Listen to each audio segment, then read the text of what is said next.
if you were working with the patient in the hospital, you have to wrap the transfemoral with the patient supine.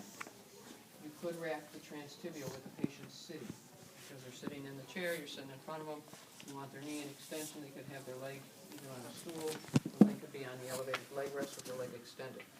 When you're doing the transfemoral, they gotta be supine in bed or on the mat table, because you've gotta have their intact leg flexed so they can bridge, because you gotta get the wrap under their backside.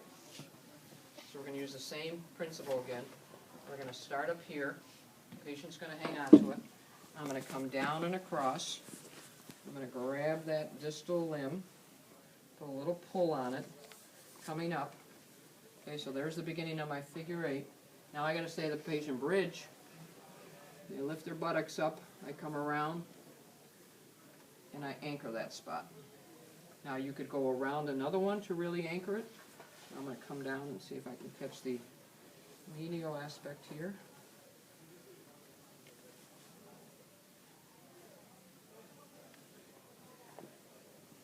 And come up, and then I would have to tape that there. Can you put your hand in there? Could you open that one? I'm probably going to need both of these. I have another big one.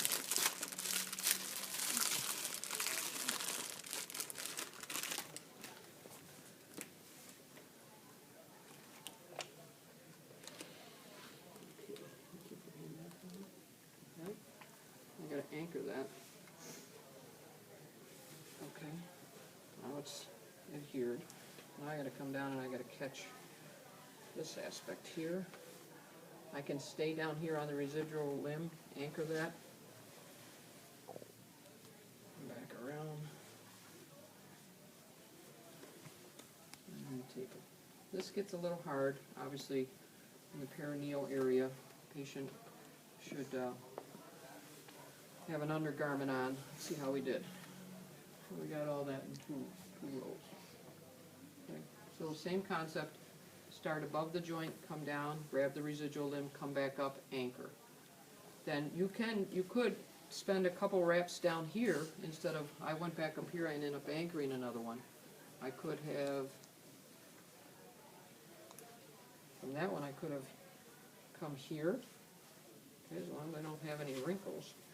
Could have stayed down here as long as it's not going to fold down. Come back up that way. But see how that puckers? Pucker's not good because you're not getting even compression. How long do people typically keep it on? 20 minutes. I was like, because when do they have to go to the bathroom? I wondered. You want them to wear it almost all the time, but the wrap becomes so loose that they start moving around. You did a beautiful wrap, you go to check on them a half an hour later, and the ace is sitting on the bed. Because they're moving around. There's no way to really adhere it. That's why those stump shrinkers, Jim showed you those. You just pull that thing on, nice cylindrical, even compression, they pull that on. They're going to have a stump shrinker for the transfemoral, easy stump shrinker for the transtibial. The patient can don it and doff it, you can take it off, you can change the dressing. Usually the first 48 hours, they're going to go in an ace wrap. Okay. Just keep an eye on an incision, but the nurses are going to teach the patient how to wrap the limb, because the ace is just going to keep falling off. There's just no way to keep it on. You'd like to keep it on continuously, but it'll fall off. You want me to do that one more time? Okay, so you could start same side. Okay, so now I went, before I started opposite side and I came lateral and medial, I could go same side. There's no right or wrong as long as you do figure 8. You give your compression at the end, and you don't do this. You do this, that one's wrong. Okay, you got a big opening, that's wrong. So during the practical, we'll say, let's see the back side, and if you got skin showing, we'll say, oops, and then you have an opportunity to catch that. Meaning, you either say, give me another ace, please, add on, or you'll say, okay, I'll just rewrap that last one. So you're better off before we come over and check to look at your posterior aspect. So let's go stay on the same side as the residual limb. We'll go outside to medial. Stay here. And you're doing distal to proximal pressure when you're wrapping it? I'm sorry? You're doing distal to proximal pressure when you're wrapping Absolutely, yep. So bridge, patient. I got anchored. Come back down.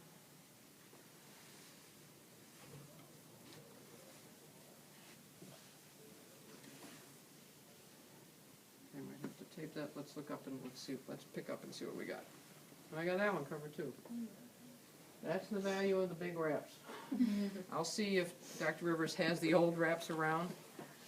So you will have an opportunity to practice, obviously, before the practical, because that's at the end of the semester. So we'll have a lab where you're going to do it today, but then you can practice again before the test comes up. But I'll see if I can get some of these bigger wraps. But in the meantime, you got these, you got one of these, unless I can find some more, and then you got the smaller ones. But you could use these wider ones for the transtibial. Okay, so break up into groups. There's a bunch of ACE wraps